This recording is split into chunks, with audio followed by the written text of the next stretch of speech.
Some conversations don't end, they change form. This is Carrying Her Forward. Hello, Hey Jamise. girl, how you I'm doing? good. How you doing? I'm good. I'm good. I'm well, good. well, I don't D know. Jamise. Jamise is great, But since we're on there, tell us about that. But How did that name came about? D Jamise? Yes. Well, technically that's not even my name. That's not it. D is a abbreviation for my first name. Really? It is. So Jamise is actually Jamise. But yeah. So what is mhm. D? It is. It's just D. It's a name It's that a name. my mother, bless her heart, she named pretty much our entire family. Mm-hmm. And she was, as being an English teacher, she was extremely creative with names. Mm-hmm. And so all of our names carry other people's names. Okay. So D is a name that I mean, she was proud of it. She loved it. I don't. Yep. So I just D. Yep. And then Jamise, of course, is my dad, James with an James E. without D. Capitalized With D. M. Yep. Mm-hmm. Yep. All right. I don't know what my name would have been if my mom had all the input in my name. So I get what you're saying. I get what you're saying. And thank goodness her being 18 that she did halfway decent Yeah, naming she because as did. educators, we see some things. I'm not gonna start naming some of these names to offend anybody, Yes. but Yeah. some of them you just have to pause Right. and wonder. And wonder. And then respect. And respect. That's it. But then you got to question the hospital. I do. Yeah. You let them do that? Yeah, But right. What can we say? we're in a time. We're in a time. So we're here today to honor your mother. Yes. Are you ready? I'm ready. All right, let's do it. So tell us about your mother. What kind of woman was she? Sally Mae Milner Morris Red was a firecracker. But she loved hard. If she loved you, she loved you. She loved hard. She was a extremely smart individual.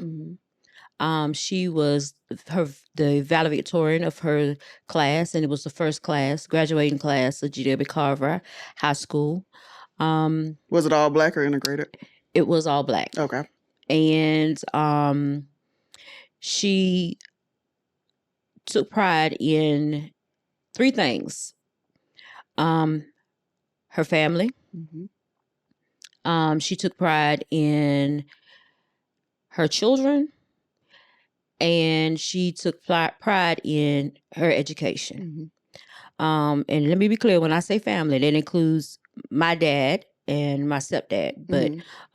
But she was crazy about her three children, her boys and me. Yep. So she was about the community. She, if you were ever go to Martinsville, pretty much she taught over half of the community. So it was nothing for us to go anywhere and somebody would have conversation with her. So she was just a firecracker.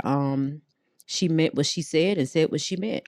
Whether you liked it or not. That was just who it is and how she was. But she was extremely respected. She loved God beyond measure. Amen. She loved her church beyond measure, Male Missionary Baptist Church. And when my daddy went into the ministry, she did, she was the best first lady that she could be at Star Bethlehem Baptist Church. And so, but all of that intertwines into her family, her children, and her education, which was really what she stood for. So you said she was an English teacher. Oh gosh, yes. And what was your major? What kind of teacher were you? Well, when I finally decided to do that, I was social studies and English. Okay. Okay. I always say I'm a science teacher, so I can't spell. Thank goodness for spell check. Right. Right. What is the memory of your mother that always brings a smile to your face?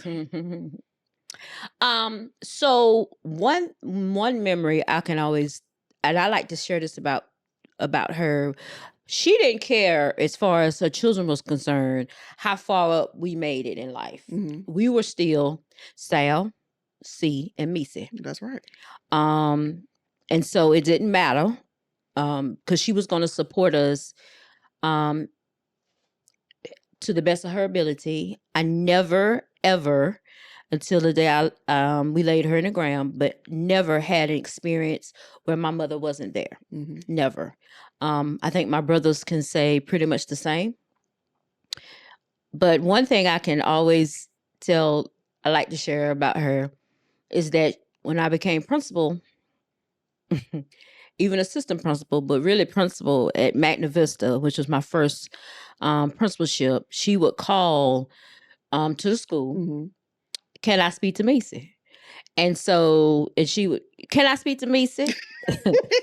And then at first, you know, my secretaries would say, like, who's Macy? And finally they realized it was my mother, right, and it was me. And so she would call, and it was nothing, because she loved to shop, and she loved to make sure that her thing for me was I was gonna look good no matter what. So she would call me at work and say, you know, I'd be in the middle of breaking up a fight or dealing with a meeting. It didn't matter. Listen, Missy, I'm down here at the Belk. The Belk. I'm at the Belk, and I see this pretty dress. Oh, it's so pretty, Missy. It's so beautiful. I think I'm gonna get it. I'm gonna get it for you. And okay, Mom. Okay. Well, what you doing? Well, I'm trying to principal, and you know, fighting for my life out here, but no big deal. But you want me to look good, but Missy, you know, because when I came up there the other day, I didn't like them pants you had on, and so I said to Buddy, we need to go to the Belk and get me some dresses or something, because I don't like it. And so what I would do to pay for that phone call today. That's right. So I really and that memory actually, through our transition of coming to South Carolina, has been one of the things that has helped me and carried me. She was a believer in keeping your arms covered. And so she wore cardigans all the time. So that's why I wear cardigans pretty much every day. That is my unspoken thing to acknowledge her, and just to help me keep focused and stay focused. And I just remember when I was announced principal there, and Mama wanted to get her master's and move up in the education realm, but she chose to be a mother. And at that time, it was just a little different in life. So she chose to make sure she gave her best as far as being a mother. And so the pride that I remember seeing in her, and she said when I did my speaking and things of that nature, and walked out, and she said, we did it, girl. We did it. And so every time I've moved up, I always just say, you know, we did it, because all of that just intertwines. And then when I get up in the morning, I just think about, would she show up at the school or now in my office and look at what I have on and feel like she need to go to the Belk and buy me a dress. You know, it's just that way. Yeah. And I'm glad you brought up, you know, the fact that so much was going on, but what you wouldn't give to be interrupted. Absolutely. For that moment. Oh, yeah. And I just think that, you know, even with me, with losing my mom, it gives a different perspective of life, because you got to slow down, because those moments aren't guaranteed. Absolutely. And as you know, us being mothers, we have to slow down and give those moments to our children. Absolutely. Because everybody else demands so much from us, but are they giving the same? No. Exactly. No. Exactly. And that alone, I'm parentless. So I often tell people I'm an orphan, being that I've lost now my dad, my mom, and now my stepfather. I what has sustained me, and I say that with the truest sincerity, is the memories that I have with them. And when I start to question myself or question things I've endured or things that I'm enduring or just things in general, I have their thoughts and their memories, and there are things that helps me to, honestly, you know, back in the day, what would Jesus do? That's right. I legitimately question, like, what would Sally say, or Mhm. what would James say, or I know that this is about mothers, but I personally, I was blessed Mhm. with just the whole unit of support, and so I now am intentional Mhm. about making sure that my boys. I remember I had my boy when I when I found out I was going to have children, because our journey was a little different. Mhm.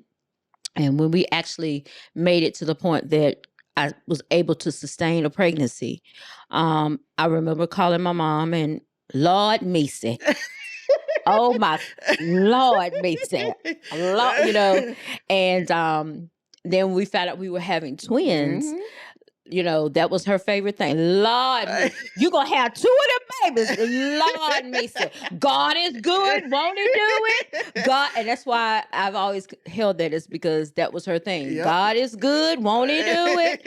Lord, Macy. So I'm very intentional about um giving moments to my boys, and Mm. to make sure that I'm present and open and honest with them, because my mother was. Yep. Mhm. Mhm. So, I know about your husband's cooking skills. I know Mm-hmm. about the spaghetti from him. Yes. Yours. Greenleaf I don't. Catering. Yeah, I don't know. Too much about yours. Not saying that you No. don't. Not Mm. saying that you. I don't. I'm not. That's not Listen. my in the jobs that we do. The time doesn't Mm-hmm. allow it. But was your mom a cook? And What? if so, what was your Oh my absolute goodness. favorite meal that she made? Oh my goodness. So let me be clear. I'm not a cook. Um, that tradition, that piece jumped over me. Hmm. She tried, Hmm. and I just no. Yeah. Now I have my 2 or 3 that I can feed my children with, And they and survived this they long. Yeah. survived. Hmm. And I had my 5 dish sets that I used to woo my husband, Hmm. and then he was tired of eating those 5 dish sets, and so then he's let me know that he could cook, and I looked at him and said, "Oh, I'm not what that you can cook." So no, but for mama, and that was her way of showing true love, was through Hmm. her food. Hmm. Um, so my favorite things that mama would cook, of course, fried chicken. She made the best chocolate cake, pound cake. Um, she roast beef Hmm. was great. Oh my God, chicken and dumplings. Ooh, Lord, I love Oh me some my chicken and goodness. dumplings. Yes. She and my Aunt Mo, let Hmm. me tell you, and my Aunt Mo, um, lived right in front of us. So we had the pleasure of having a lot of Aunt Mo's, we call her the Gmo, Hmm. but a lot of her food as well. And I mean, they were kind of neck and neck with the Hmm. chicken and dumplings. Let me tell you, and what Mama couldn't do, Mo could. So I Uh-huh. mean, we just kind of Hmm. really had that thing. But um, so it was like when her children came home, and I didn't understand that, but I do now. Hmm. When all 3 of us were home, we all had our favorites. Yep. So Josiah had his favorites, Jesse had his favorites, and I had my favorites. And um when we would walk in the door, automatically after, to look at to set up our house for her to come around to come around the refrigerator and just Hmm. her next thing was to get in the kitchen, start cooking. So, automatically we would have spread of green beans. She made the best green beans. And I mean, to me, it wasn't a lot that mama didn't touch that didn't taste appealing. Hmm. Um, I never, I can't, all I could tell you is her food always tastes like comfort. Yeah. We hear about comfort Hmm. foods. Um, but for me, I would honestly sometime, even when I was in school or whatever, just get in the car and go home to eat. And that was my reviving spirit, just to go home. And It does something to your soul. I Hmm. mean, it was Hmm. truly, honestly, legit. And to I would steal like paper towels and stuff, and it's so funny because that's what my boys do now. And she just started buying extra because she knew I was gonna take it, and then when I didn't, oh, you don't need any paper towel, that type of stuff. But her food was always comforting, and I think for us growing up, it was Mama was the oldest of 7. And so 3 of them lived in our hometown. And for us, the 3 of them, Brenda and Moselle and Mama, they all had a touch in how they cooked for all of us. And I think, my cousins can laugh about it, but we could go from house to house to house and get that comfort. And I think that's something that nowadays our families miss per se. Yes. Because Sundays it was you go to this house, you can go to this house. And so I just think pork chop, just all of the things now that I'm trying not to eat so I can keep living, But it's so good. But and I want to fry it. I want to bake pork chop. Come on. Yeah, I want to fry it. So all of that's just been, to say there's 1 or 2, I can't. But Mama's cakes, amazing. That chocolate cake, my God. I think I'll never taste any cake like that again. Now, my cousin Aunt Pam has pretty much mastered the pound cake. Okay. Yeah. And have you ever tried a pound cake? Who? Have you ever tried to make one? Yes, I did. I did too, and it was an epic deal. That's all I'm gonna say about me that. Too. Yep, me too. Mine tasted like salt. I could taste it didn't rise. It didn't rise. So I just stuck to it. Yeah. And I'll rise. I was trying to help it rise. It didn't rise. Yep. So I was proud of myself though. I'm stirring it takes a lot of work to make it. Because my job was to stir it. So, you had to look, that was my job. And it didn't come up. So I just I just moved on to other things that she does. That was not my talent. Right. And I acknowledge it. And on that, I'll drink some water. Drink some water, girl. The Deborah's Daughter cup. Thank you to the person that made it. Thank you, Ashley. Thank you, Ashley. Yes, beautiful, thank you, girl. Beautiful. Colored in Gray. That's the name of her business. Colored in Gray. Colored in Gray. Yes. So if you could sit with your mom today, I know I feel it while I'm saying it. What would you say first?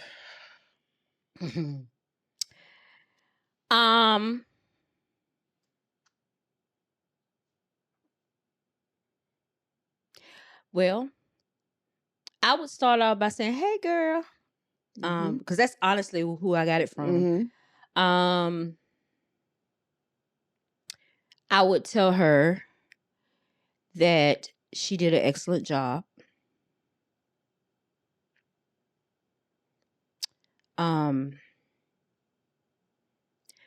When Mama was leaving here, she was extremely worried about my boys. And I would tell her that they are doing fine and they're doing great. They are moving along and they still live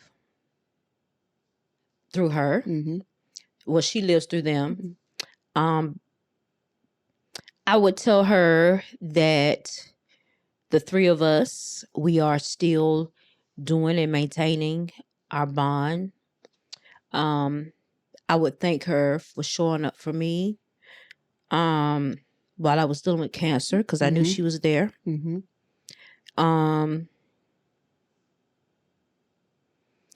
I would tell her that me and Rico, child, we still holding on. Still hanging in there.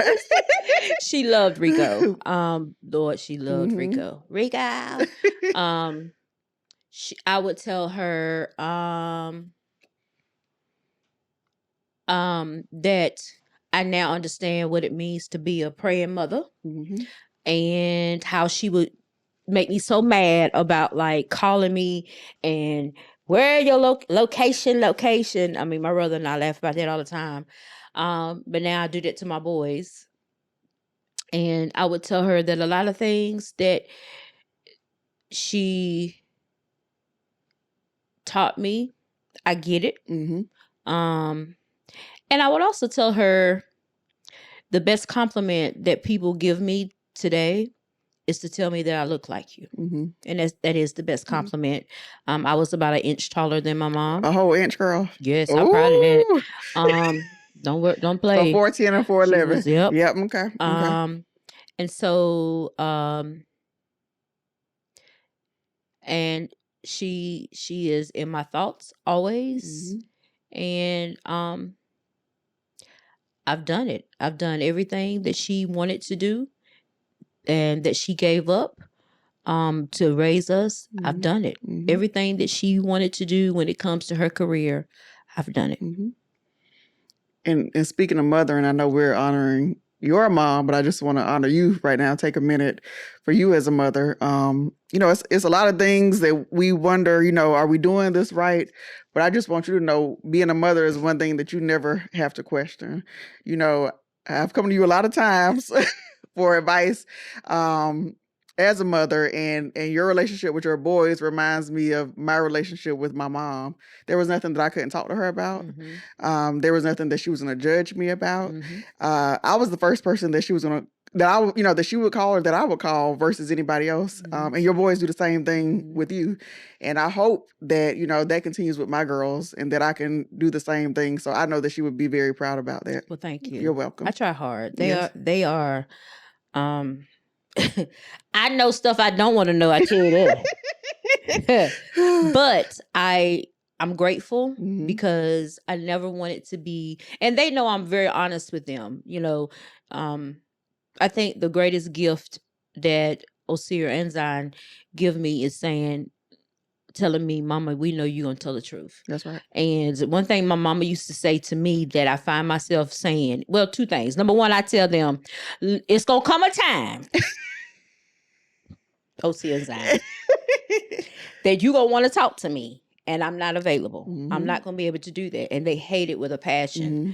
But that is my drive because I remember Mama used to give them checks, $10, $15, Mhm. but just give them checks Yep. all the time.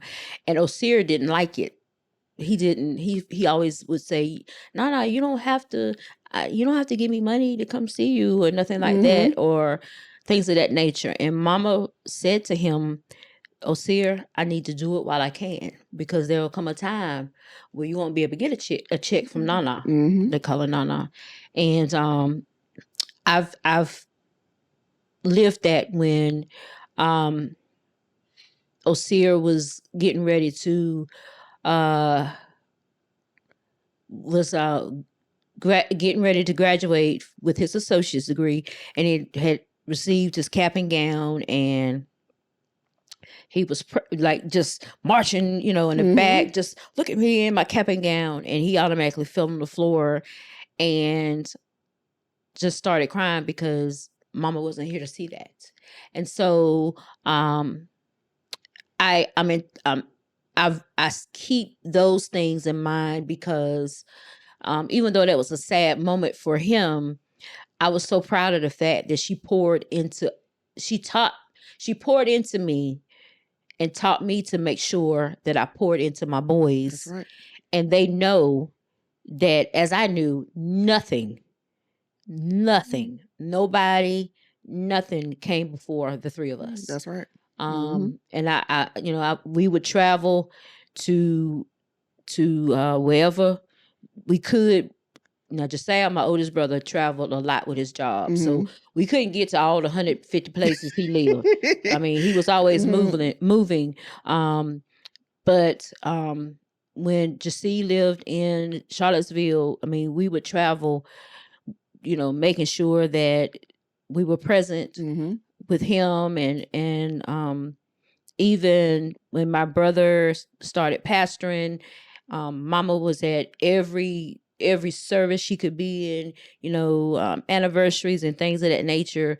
Even with my other brother, that is truly from another mother. Like there was no outside children, none. But I mean, my parents had the spirit of other children being in our home That's right. all the time. Mhm. And so when even for Eric, and my mother loved him, she was always where, time for his celebration, she was present for him. Mhm. So that spirit of presence that she taught me, I tried to make sure that I showed it to my boys, Yep. even when I'm told at the very last minute, like the day before. That doesn't matter. You still gotta show up. They I'm don't care. willing They to don't. They don't have a rearrange. sense of time. Yeah. No, Mhm. I'll Mhm. rearrange just so that the feeling that I always had is transcended to them.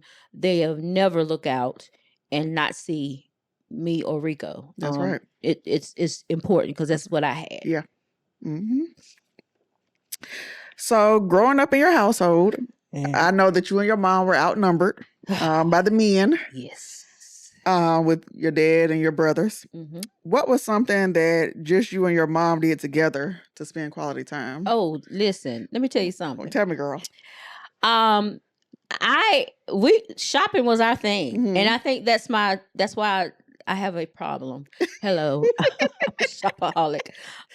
Rico loves me anyway, but I try to sneak it in, but he catches it. That was our thing, Mhm. going out on, and to this day, I find myself struggling when I'm in a store and I see a mom and daughter, because it Yes. automatically takes me back to our thing. Mhm. That was our judge. Just Mhm. going out and shopping and not even really buying it. We just go buy some alcohol. It was just a whole process. Just something, No, just going. rubbing alcohol. Let me be clear, because my mama didn't drink. Rubbing alcohol. Well, Deborah Lynn, But but that was just our thing, to always Saturday. That was what we did. And it's so funny because my dad would drive us and sit in the car, and we would go and do whatever we were going to do. And I laugh now because Rico drives me and sit in the car, and I get out and kind of do whatever I want to do. And so I've never found a replacement person for that. Yeah. And I don't want one. I know that's sad to say, but that was just our thing, just to get up. Now, let me be clear. Get up Saturday morning, you heard the gospel music playing, so we had to clean up. Yeah, that's right. That's right. Now, it was You clean couldn't up sleep Sunday. if you wanted to. What? Yep. And then after that, we had to go and get groceries and stuff of that nature. But we always just had our thing that was, and then at the time it was Glowman's, which is like a belt, but it was Glowman's and Leggett. And so we would go to Glowman's and Leggett and just, Misa, you like this? You like that? Okay. That was just our thing. Yeah. And then, honestly, just sitting around talking. Mama liked puzzles. She liked crossword puzzles because she was a believer in that. You need to always increase your vocabulary. That's right. So if it wasn't puzzles didn't force you to increase your vocabulary. You just learned to do it. And so it kept your mind sharp. So she loved word search and crossword puzzles. So we would sit there and do those together. And then, honestly, I would be in the kitchen washing the dishes. I'm about to say not cooking. No, not cooking. Yeah. I would be in the kitchen and just talking and just making sure that we had a space to do. She always told me, because I was an oops baby. They were shocked. Mama thought she was going through menopause, and no, it's me. So my dad told her, "This is the girl. This is our girl." And so Yeah. Here you are. And so you made me think about two things when you said that about shopping. So people think I'm bougie because I do the online grocery shopping. It's not because I want to. It was because that was me and my mama's thing. And even up to when she couldn't walk far, she would get Deborah Lynn would get the buggy. The electric one. She didn't care who was in her way. She would bump into people and keep on going, say excuse me, and keep on going. But that was our thing. We would go grocery shopping together. So when she passed, I can count on probably 2 hands how many times I've gone in 6 years. Wow. Yeah, so I don't want to pay them people Instacart $99 a year. It's just I can't. That's I your still thing. can't. Yeah. And then with the shopping, my mom never shopped for clothes, never shopped for shoes. She wasn't a shopper. I did everything for her. So when she passed, I'm like, oh, I got this extra money for myself. So I had my closet filled up. I had Marie's closet filled up, and I was like, it was grief shopping. It wasn't for a purpose. So I get you. I get you. So that made me think about something. Mama loved pocketbooks. That's what I like. Yeah. Okay. You know, I change them up. But on her deathbed, and this was crazy. Mom died July 3rd. So of course, Independence Day, or it's not a fun time for me. I'm glad you went to the beach last year. I'm glad you went to the beach last year. Yep. So Rico always makes a point that we're doing something, you know, extremely special, and it's crazy because things we celebrate around our death dates. Our anniversary is my dad's death date. So, but Mom died July 3rd, and so of course, you know, my birthday's in August the 10th. I like food. Anybody want to send gift cards? Send a Starbucks one for B. So that year Mom died, I remember I was home. We had celebrated my birthday, come home, and a family friend, I promised that person from the day that was his secret and Mama's secret, but a family friend showed up at my house with a bag, and Mom had bought my birthday gifts and a card from her, and it was pocketbooks. It was pocketbooks, and he told me that Mama said that she needed to make sure that I had enough pocketbooks for years to come, because she knew she wasn't going to be there to give them to me. And so I've yet to carry those pocketbooks. When I say I was completely floored, but that was just my mom, you know, to even think of me after the fact. And that was just her way of telling me it was okay. Yeah. You know, because it was a hard pill for all three of us to swallow, to lose Mom. Because when I say she was the center of our joy, she was. It was a hard pill for us to swallow. And for her to be okay with leaving us. And when I again, it goes back to her children, leaving the three of us, and not just the three of us, but now leaving the 5, which were her grandchildren. That was I think what sustained her as long as she could. But that was that was just her. Yeah. So, as you've shared with me, that your dad was a pastor, and you know, I believe in God. Thank you, Lord Jesus, for everything that He does. And anybody that's been in church, you know, you see the pastor; they're the face of the church. But people don't realize how important the first lady is, because without the first lady, you know, the pastor can't pastor. So, tell us about your mom in that role. Woo! Let me be clear. Sally did not play about James. Okay. Okay. You know that song, I Don't Play? Listen.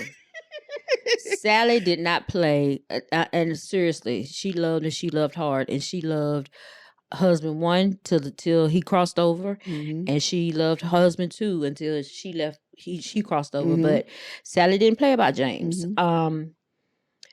Support was her thing.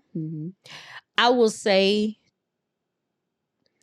from a perspective of a preacher's kid, ministry is not an easy task. Correct.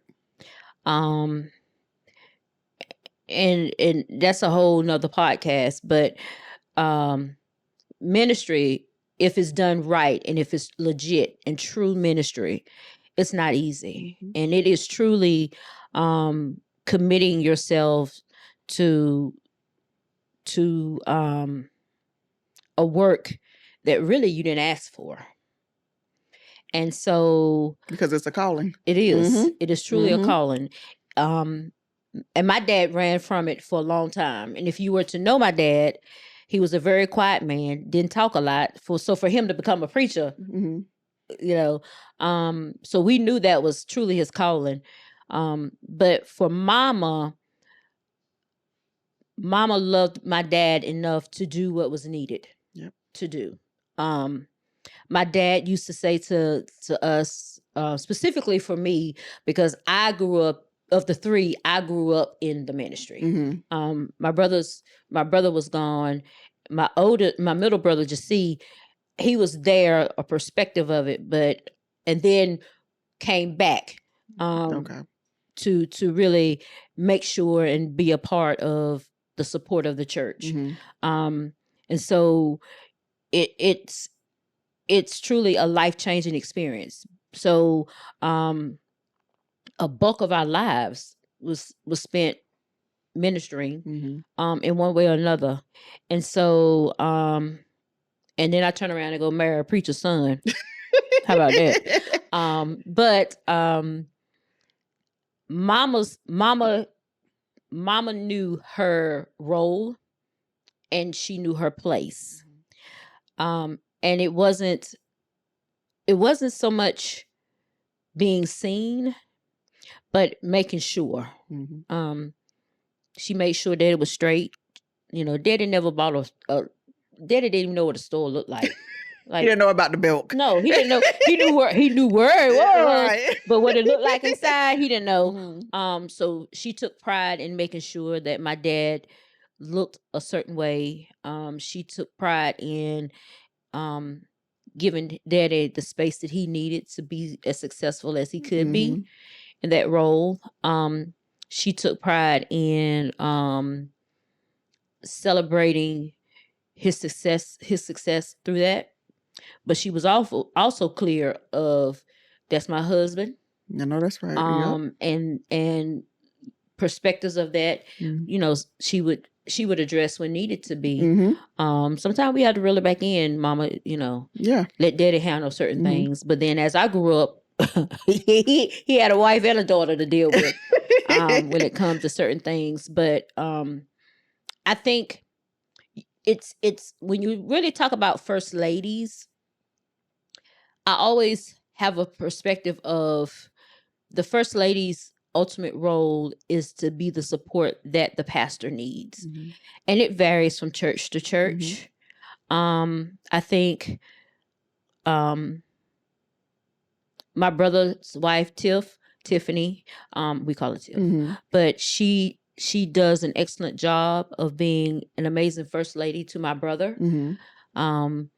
But the way she does it and the way my mom did it, night and day. Mhm. But I think it's just really the best way to fulfill the needs and to support the pastor Mhm. and that pastor's personality Mhm. and the type of church that pastor is leading, Yeah. and you know, just those different components.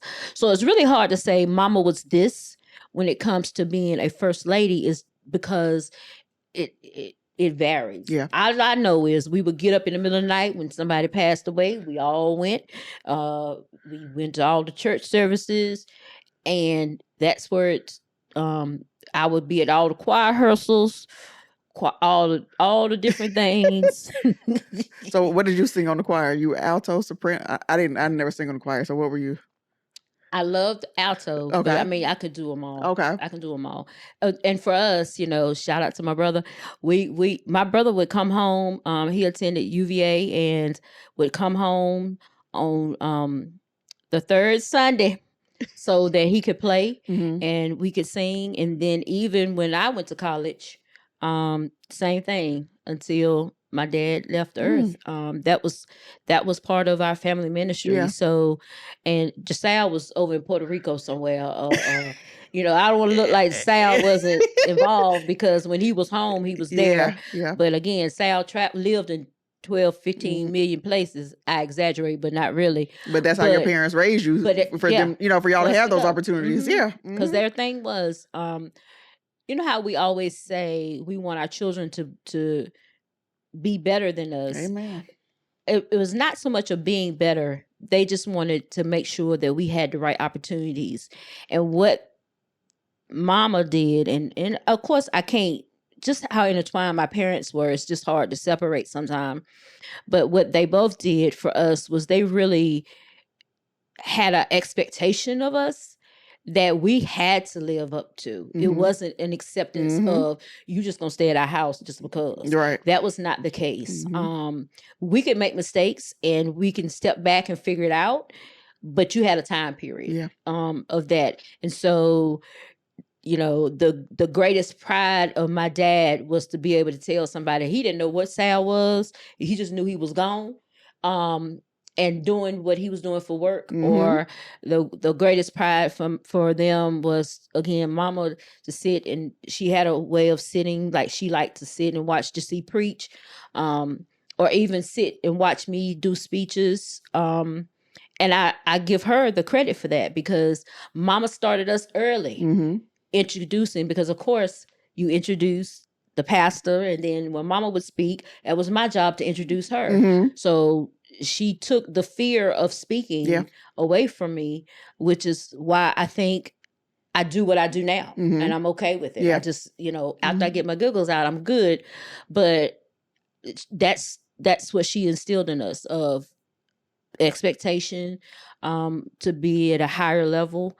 And I honestly can say to each one of us, we reached our goal of, and in some cases still striving, but I know they would be proud of us, just because of the standard that they set. So there was no excuses. I was interested in school, Yeah. But it was never an excuse of, my mama wasn't the one that came to the place and would go off on the teacher. It was never that. It was always, no, we're not worried about that. What you do and what we gonna do to fix you, and work on you. And I truly respect that. And I appreciate how she forced us to be accountable, not only to ourselves, but to be accountable to each other. That's right. And so I think that's something that we still carry, and we still have our little family meetings and stuff like that. But she was clear about her expectations of us. So I know that you have made a big move. Girl, now let me get some tissue on that, child. I know that you've made a big move. We both said in different aspects, Lord, I don't know why, but I'm just being obedient. So I know these moments can be difficult. And I know for a fact, because I know my mom is always with me, and I know for a fact that your mom is with you, because we wouldn't be able to do the things that we do. Absolutely. Without falling apart, without them. Yes. So in what moments do you feel her presence the most? It's amazing you asked me that question, because I think she's been more present lately than ever before. I know people have different perspectives on people after they cross over. And I don't question individual thoughts. I just know what helps sustain me. That's right.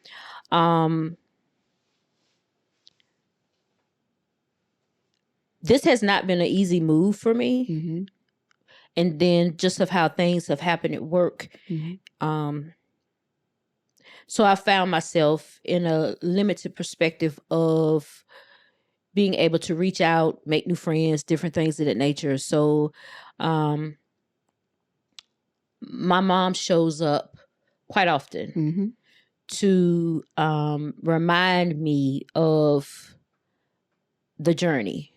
There's something that I have always believed in and worked on, and you'll be able to read about it once my book is released is that I'm a believer in respecting my journey. Mm-hmm. And one of the things with our move is my husband wanted to be more present with his family Mm-hmm. and his parents. And I know what that feels like. I had that opportunity to be and to do. Mm-hmm. And so there are times when it gets very tough being in Sumter. And my mom would show up and remind me of there is always peace in your presence. Mm-hmm. I just need to find it. That's right. And she's shown up at work when I have to deal with unnecessary things. Mm-hmm.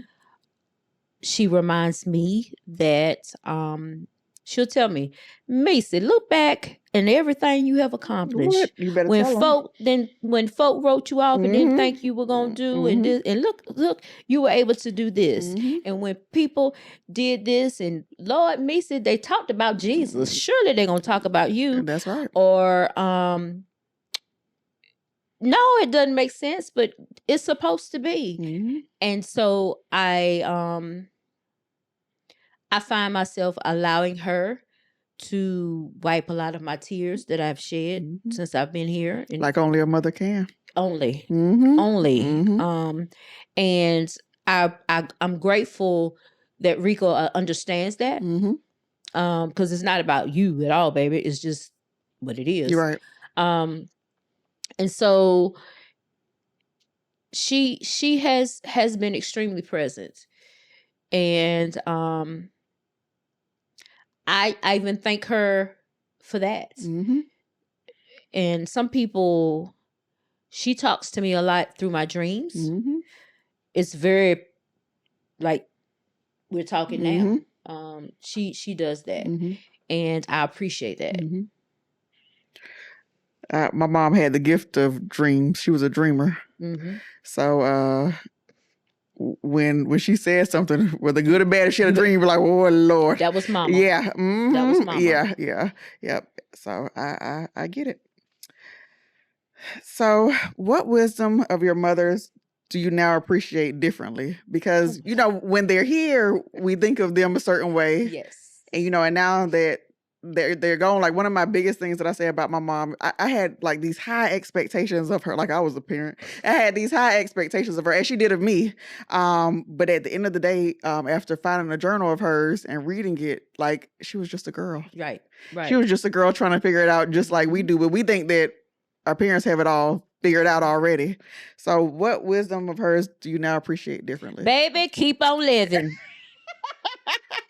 And I make the face keep on living. Mm-hmm. Keep on living. Yeah. Sometimes, and honestly, as a younger version of me, I didn't understand what that meant. Mm-hmm. I would question a lot of her thoughts. I would question a lot of why she would do what she would do. Mm-hmm. Why she would honestly say things that she would say. And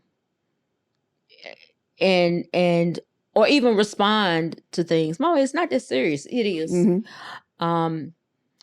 So she would always say, just keep on living. Just keep on living. And so as I've gotten older, just keep living. That's it's right. amazing of things that you experience. Mm-hmm. The good, the bad, the ugly, the happy, the sad. It really creates a view of appreciation, I think. Yeah. And the other piece that she would say is, I ain't your friend. My mom would say, one of your little friends. I ain't your friend. Now you look, I'm your mama. Uh-huh. I'm your mama. Mm-hmm. Now until you can pay your own bills and not call me for anything, Mm-hmm. I'm not your friend. Yeah. And I appreciate that because the level of respect that I carried for her and still do taught me how to respect others. Mm-hmm. And it allowed me to let her, and it's so funny how I'm saying it, but it's true. That statement alone allowed me to let her train me properly. Mm-hmm. Because there was never confusion of her role. That's right. It's never confusion. Yeah. We could do another podcast on it as educators, the importance of that. Yeah. Mm-hmm. Yeah. It's never confusion. So I've said that to my boys. I'm not your friend. That's right. And until you on your own. Matter of fact, I said that the other day, didn't I? But until you on your own and I'm not sending you a quarter. Nothing. I'd send you because I want to. There is no friendship. But what I do appreciate is as I grew older, the friendship that we had. Yes. She always knew when I wasn't okay. I have this tendency that when I'm not okay, I'm silent. Really? Well, yes, it's what it is. I did not know that. But when I'm not okay, I'm silent. I shut it down. And a lot of people take that as I'm being whatever, but I'm not.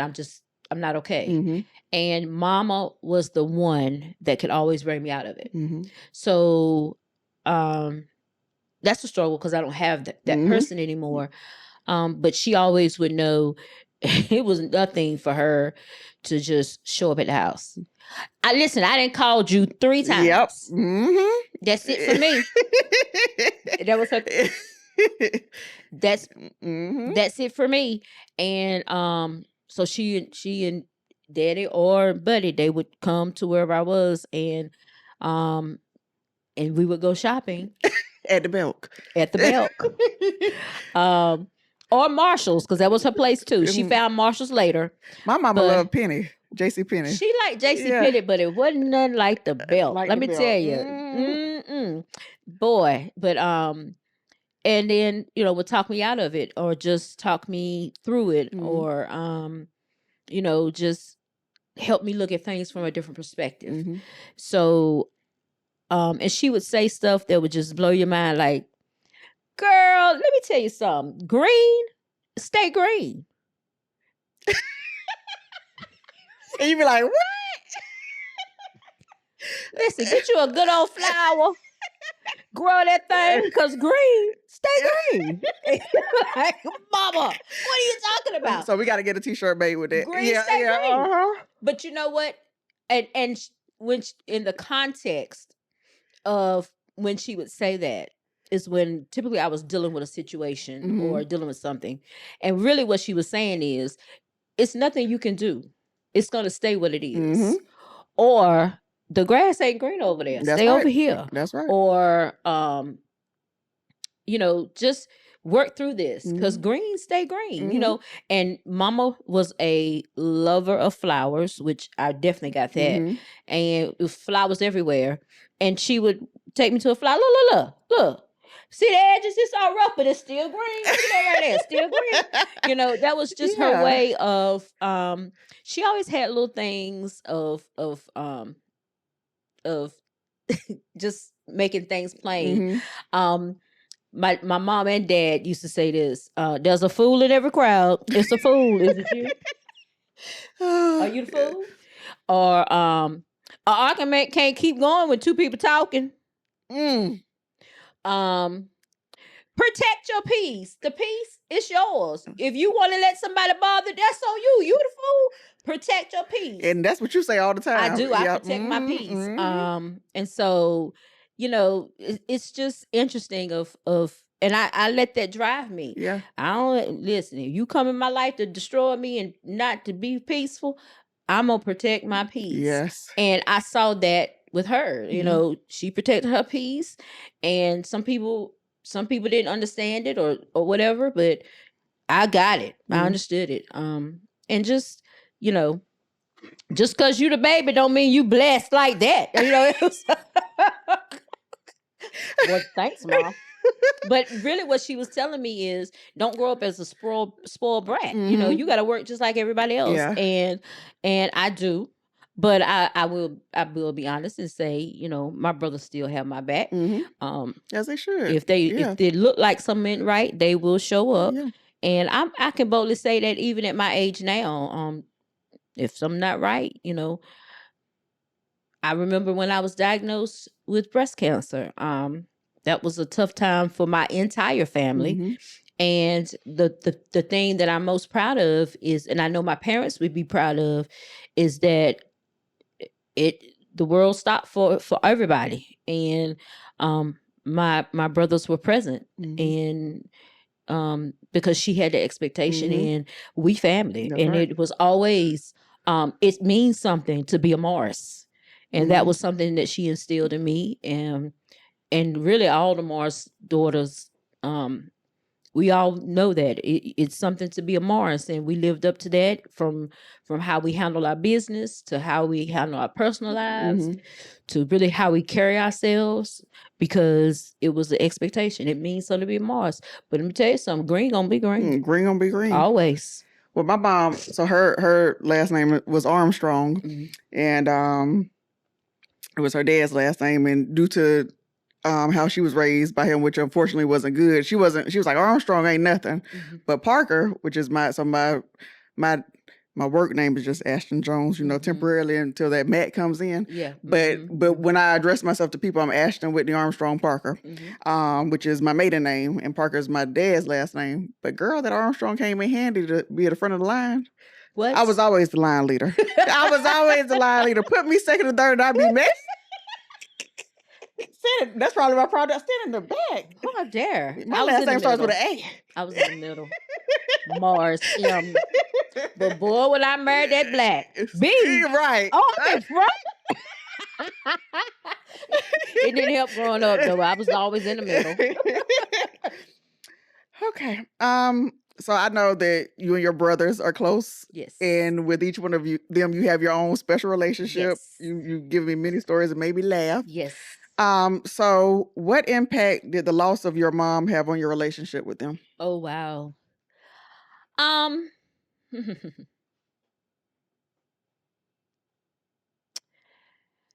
Wow. I think we had to grieve our own way. Yeah. And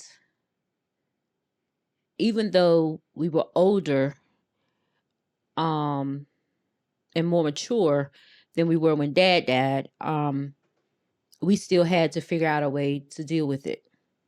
And I think in that process, our relationships shifted, but it wasn't anything negative. It was just we were trying to figure out life now without parents. And that's something that until you live that, it's not a story or a path you really want to be on. So there wasn't that glue anymore to bring us. So we had to figure out how to navigate still being glued together, if that makes sense. And I think we, being honest, in my perspective, we kind of just trying to figure it out. But I am a believer that God does things for purpose and intention. Absolutely. And I've shared this story many times. I know why I got breast cancer. And it was to reset our family. And it was to kind of, okay, wait a minute now. I know you busy over here and I know you busy over here. And it was, okay, it was really a reset from my perspective. It allowed us to, okay, stop and to see again the value of each other. So I don't think holistically, I don't think our relationships changed from where they were when my mom passed. I just think it was, we had to figure out how to grieve as a collective and then how to have to grieve individually. And so the grieving individually outweighed grieving as a collective. I think for us now, when we get together, we have some stories about our parents. Just, again, when you're parentless, it's different. But y'all had separate experiences with them. So yeah, I know y'all learned from each other. We did. Yeah. And because Giselle said it so, this is so true. We had our parents in different stages of their lives. Ooh, yeah. So just because of how spread out we are as age-wise, so, I had them the latter years. Sal had them in the building years. C had them in the middle years. And so I still learn things about my parents from them when we sit down and have stories. But we still have stories that we have together as a family unit. But I think my relationship with, let me tell you something. My brothers aren't, if something going down, they know. I tell my, especially my Jasee pastor, call me. Call me. He'll tell you. I ain't got a license, a ministry license to put on the table. I'm okay. I'll come to handle it. Call me. Now, he'll never call me because he got plenty of folk. But I'm the one that I've always been like that. I've always been protective of them. The littlest thing, but at least he won't call. My youngest brother has called. No, he won't call me. And thank you, Lord Jesus, for our mother looking over us. But now, be clear. What you, I got this strongly from Sally. I got this from Mama. What you not gonna do is sit around and talk about my brothers. That's now, right. Be clear. That's right. Now, I don't care if I'm mad at him. Right. Mikey, my little brother, right now, he was supposed to take the dogs out when we went out of town. So went to the Greenville game. We're supposed to take the dogs out. We're talking, giving them. He always forget the garage code. Giving them garage code. Okay, he didn't show up. So I feel some type of way right now. But if you call me right now, you rolling, right? I'm pulling up. That's it. That's it. Now let me tell you. Yeah. What, call me. I remember they always pick on me. And don't get it twisted. They're the same. Don't get it twisted. Somebody mess with me, they roll. Yeah. Plus some, I could name them. And I've been extremely fortunate to experience the protection of a man. Yeah. And the joke has always been Rico didn't have a choice but to spoil me. Because my daddy did it, my brothers did it, Giselle did it, Jasee did it. And if you were Giselle or Jasee's friend, you had to spoil me too. So it was just part of what I grew up knowing. So Rico didn't have a choice coming into the picture. But I just really don't think I just think I don't think our relationship shifted and has how our relationship was when my mom passed. I just think we had to figure out what life would be like without that center person. And then grieving on our own because we all had our own relationship with mom. Yeah. And our own type of relationship with mama.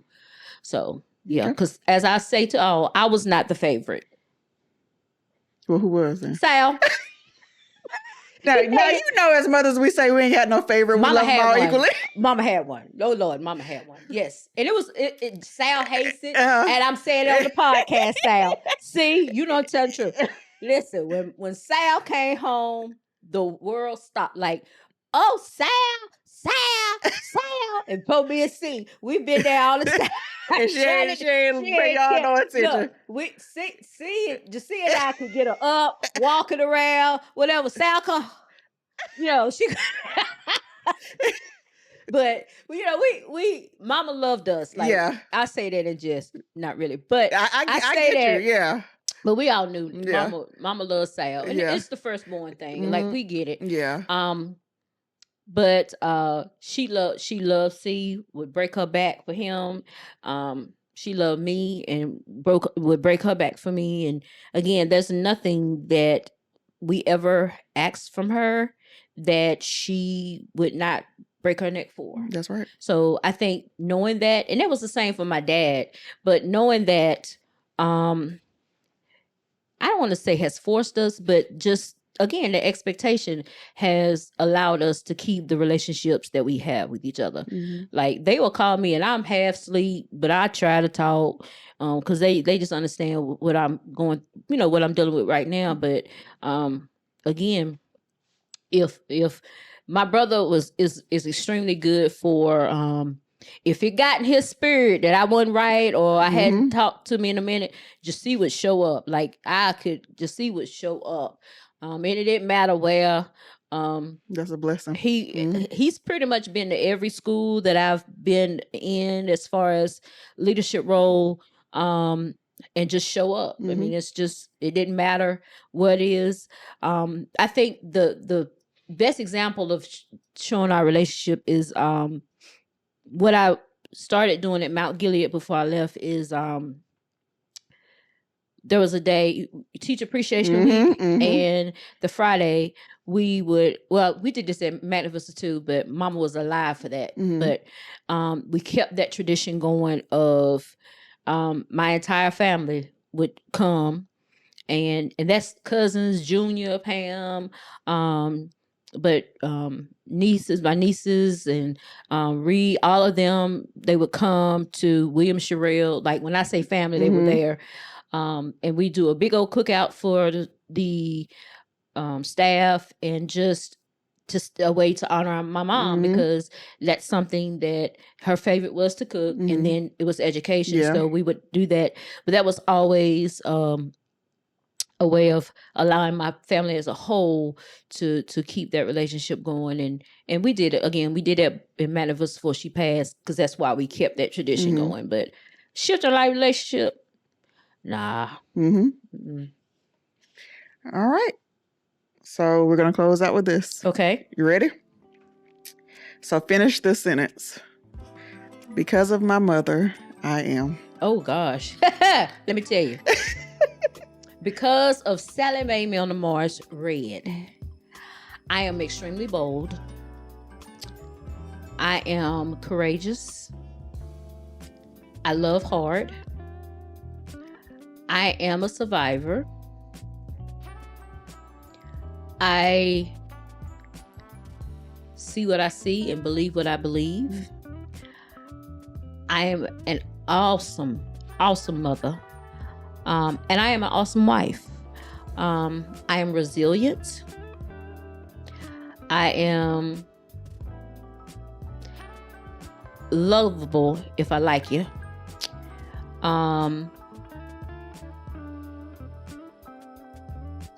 And I always strive to seek new things and to be the best that I can be, even if my body won't allow me to do it.